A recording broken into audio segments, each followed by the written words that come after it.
As an action figure collector and somebody who watches action figure reviews, one of the most annoying things on the planet is hearing grown men moan and complain because a figure isn't pinless. And it's especially annoying when I see reviews of McFarlane figures, which McFarlane has not announced or declared that they're going to do pinless joints, and somebody complains that the figures have pins.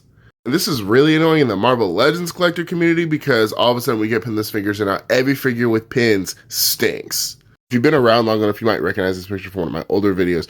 But as you can see, they're both pinless. They have pinless legs and arms. But them being pinless isn't what makes them great. Now, granted, Spider-Man figures do benefit from being pinless because the Marvel Legends team wasn't putting the budget towards painting the pins, which is understandable. Sometimes if you paint the pins, they get stuck. But, you know, it's somewhat ugly, but it's an action figure. Who cares? People were giving Hasbro the credit and saying that they were ushering in pinless, yada, yada, yada. They did not. These are two Mattel DC Multiverse figures from years ago that are pinless, and they're really good, and no one seemed to care when these came out. And them being pinless doesn't make them great figures. The engineering and the updated articulation does, but it's a nice aesthetic. I can't lie and say it's not, but it doesn't make or break the figure. Because if I'm being honest, this figure's pinless, this one's old as hell with pins, and this figure is better. And like, you can't tell me that this figure is better than this figure just because he's pinless. This guy has more accessories, he's got better engineering, and he just looks better. He's got a better sculpt.